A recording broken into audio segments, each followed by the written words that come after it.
Thanks for watching The Voice of the People here on KXNet.com. I'm Nicholas Kwalik, and today a little bit different format here on The Voice of the People. We're not talking today to political candidates. Instead, we're talking to a student of politics. Joining me now to discuss this upcoming election is Jesus Albry Aguirre.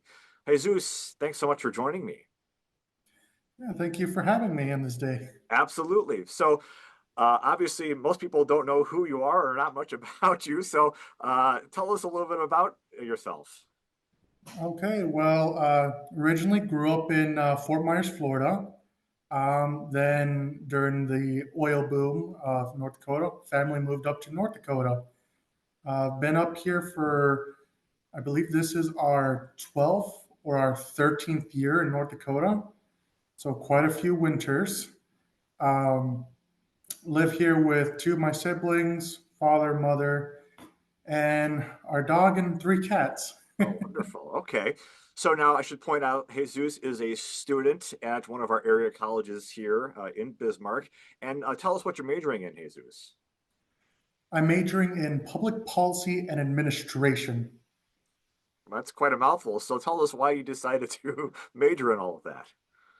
Well, at first, I was majoring in civil engineering, took a 180-degree turn, and had an internship opportunity to go to Washington, D.C., to work in the front desk of Senator John Hoeven.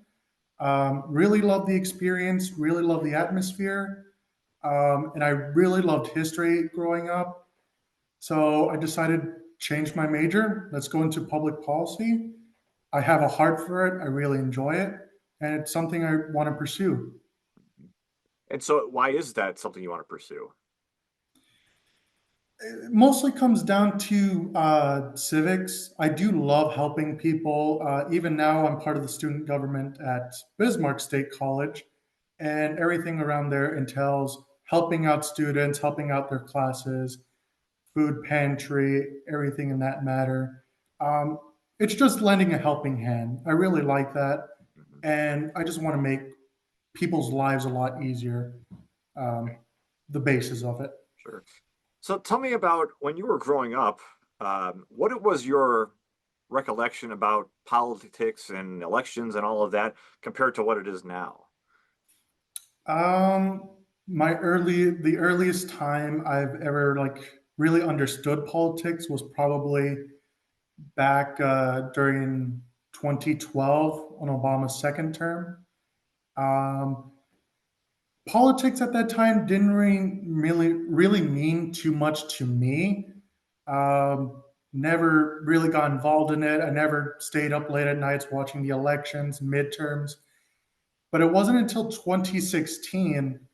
I never watched one of the primaries up until the presidential night of 2016, where I stayed up and watched Hillary Clinton go against Donald Trump. Stayed up for most of the night. Of course, I was still in school, and it was, I believe, a school night. So I had to go to bed. Then the next morning, I wake up.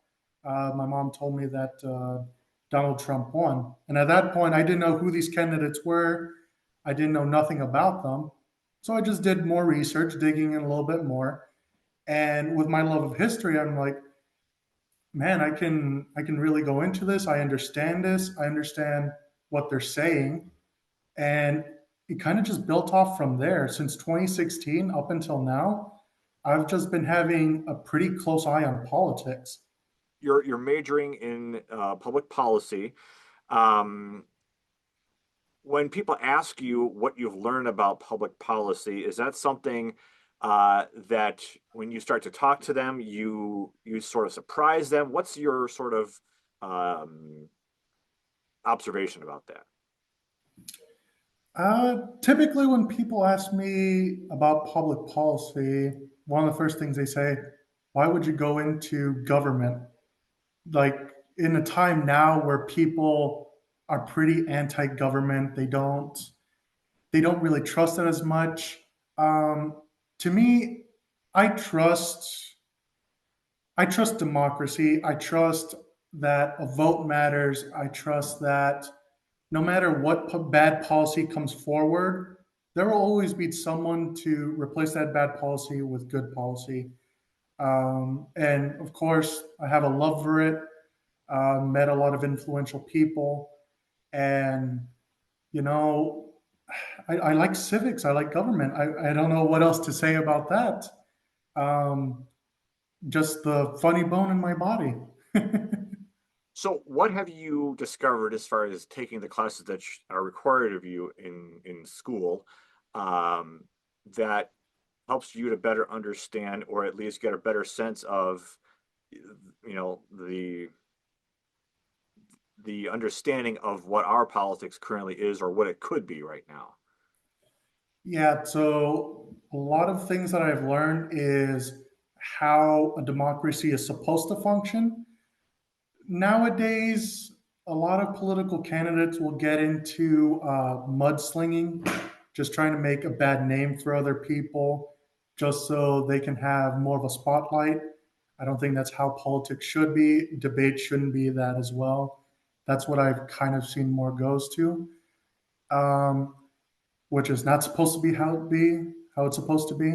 But I also learned how influential the Supreme Court can be in many cases, going with different types of policies. One of the most recent was the Roe v. Wade. That was a big one, debating on women's rights to either life or to their choice, and how the Supreme Court played a role in that. Big thing. How a justice is supposed to kind of carry out these policies, how they're supposed to look at it from different angles, and what it affects to like the everyday citizen. Um, so I would say that's a big thing. The other thing is that vice presidential candidates can't really do a whole lot. I've seen that firsthand. I've learned that firsthand, and that it's who you elect in Congress that really matters. So people in the Senate and people in the House, they kind of make the policy. They make the difference of how the country runs forward. Speaking of which, I want to ask you. I'm not going to ask you which, who you'll be voting for. I wouldn't do that, or the party that you more closely affiliate with. But I do want to ask you, as far as what you've learned so far in this major, how has that helped, or has it helped that much to inform your own politics?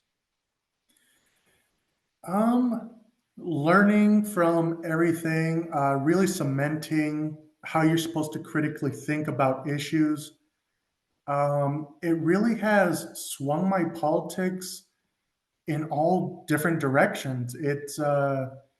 I think coming down to the wire, it's more and more difficult to choose a candidate, especially with different policies, different views on how economics, foreign policy should work. It's definitely taken a strain. It's going to come down to the wire once I go to the voting booth. Mhm.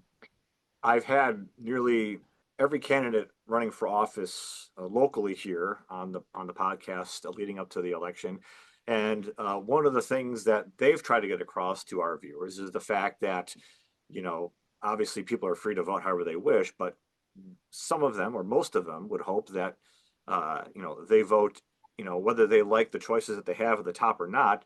They hope that they vote for the candidates that are more or less based upon their merit and not necessarily, like I said, who's running for president. Is that something you've sort of observed in your study of that, or how closely do you think people, from what you're studying and what maybe you've talked to people about, does the person at the top affect the people on the local level? I think uh, I think it'll come down to really how people will view a certain political candidate, especially going forward into the future. Um, like I said, a state, a country, they can survive bad policy. At the end of the day, it really matters like who you think is the best candidate for you. Not so much who's the best candidate, just because they kind of look the part, they kind of say the part. doesn't necessarily mean that that's the correct person. Um, it comes down to people's opinion on what they want, on what they want to vote on. And that's very evident of who is definitely picked on top. But let me ask you, as a student of political science now, learning and taking these classes now, certainly understandable point, but at the same time, there are people who say, well, the candidate that I may wind up picking in their head may think, well, if I vote for that person, it's more likely that the other person I don't want to get in is going to get in. So how do you reconcile those two viewpoints? Big thing with that is that I believe the country will be stuck in the two-party system until people realize that there are more choices out there. We don't have to keep voting for the same party, same people always. Um, but it also goes with how people my generation are taught how to vote, especially in North Dakota, where it leans a lot more conservative. Maybe there's a progressive or a liberal candidate that appears better in my views. But if I don't vote with everyone else, that could be a vote lost. So you either vote with the crowd or you vote by yourself. I mean, that's what politics has really come to nowadays. I had the auditor candidates that it's endorsed by the Dem NPL in the most recent issue or episode of this podcast, and that's Tim Lamb. And of course, he was making the point that it is what it is for people that are going to vote down ballot R or D. Um, Now, of course, he's run for office and he's had a lot more life experience. So he's seen and lived through a number of elections. But as far as your generation and my generation, what are you hearing, especially among your peers and people that you work with? Do you find that most people are doing exactly that, or have the intention of voting just down ballot R or D, or are there a significant number of people that you've spoken with that said, you know what, it's about the candidates and their policies and not necessarily if they're red or blue? Yeah, so especially my peers within the college and just outside of it, a lot of people are tend to be moderates. No one is clearly like on one side or the other. Mhm. A lot of people are just looking for that center balance because there are some policies that are good from one person, some that are good from the other. If you can combine that, if you can compromise that into a candidate that'll do both of those things, most people would vote for that moderate candidate. Um, and it seems as though that people will be stuck in that kind of wave of, well, nothing is going to happen over here. If I vote for a moderate, my vote is lost. Again, I have to go and vote with the crowd, and maybe a lot of change may be done, or maybe it's just going to be a standstill, or everything can go bad. It's uh, it's one of those things where a lot of people, especially my age, are having difficulties with trying to decide who to vote for. Uh, I would like to say that if John F. Kennedy, not John F. Kennedy, Robert F. Kennedy Jr. was still running for an independent, I believe he would have had a very good chance. He speaks to both aisles and he seems as though he's ready to compromise, which is something a lot of people in politics aren't willing to do anymore. I do want to clarify though, Jesus, because you talked about, the viewpoints here with people that are inside the college and outside.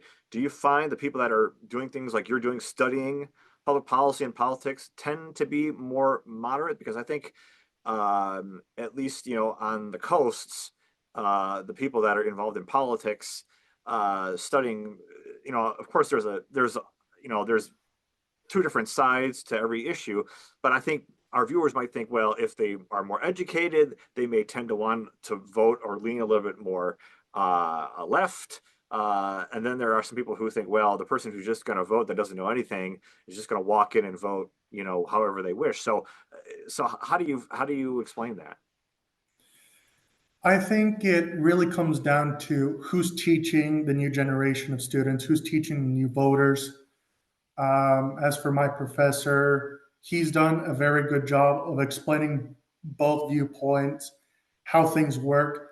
And that's the thing, is that he doesn't spread on how politics should be. It's our own decision. He really drives that point in, that it's our own decision. These are just the facts. Um, and I think in a lot of colleges in the West or the East Coast, where they tend to be more progressive, have teachers that have more progressive viewpoints and just really want to drive it home that, liberal progressiveness is the only way to go. But I think there's more opinion to those professors.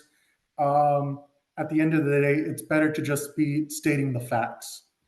But I'm so glad you mentioned that because, as you probably know, you're talking to somebody who's involved in the business that is over the last, I don't know how many years now, but has been often accused of not necessarily telling all the facts. And rightly, there has been some, and there is, a lot of journalism that can skew one way to the other. I'm not going to deny that.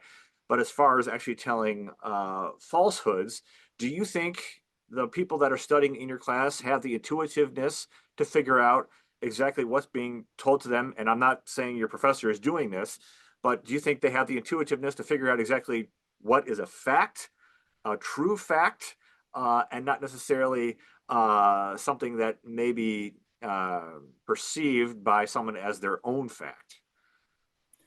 Yeah. So in the classroom, and I've talked to quite a few of my classmates in that classroom, a lot of them really never had a background in politics, or don't really have a way in politics. They just want to get the class and be done with. But after speaking with some classmates, they really enjoy the class. They really enjoy that. Oh, this is American history. This is how American government should be. This is not what we're seeing at all in our democracy, and that's what comes down to it. What is the fact of democracy? How is it supposed to be carried out? How did the founding fathers perceive us having a democracy way into the future? Um, and just to see how a person should vote going towards their own futures and generations after. I think it's a way where a lot of people are finally starting to think for themselves.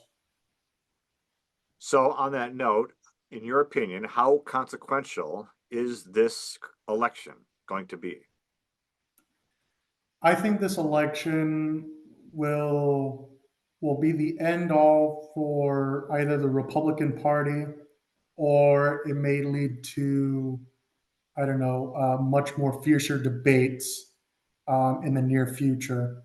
I think this is the one election where you either come together, you compromise, or it's just out in the toilet, and you're not really going to have a true democracy anymore. Um, it'll definitely come down to the wire. I believe it will come down to the wire. When you say end all, can you just get a little more specific as far as the outcome? What do you think? What would happen either way? Yeah, I believe if um, the Republican Party um, tries to act in a way where they are more popular in my younger generation, because as it sits right now, what I was looking at, my generation, Generation Z, is leaning a little bit more progressive, especially with a new line of voters in the East and West Coast that definitely trample North Dakota in terms of the Electoral College.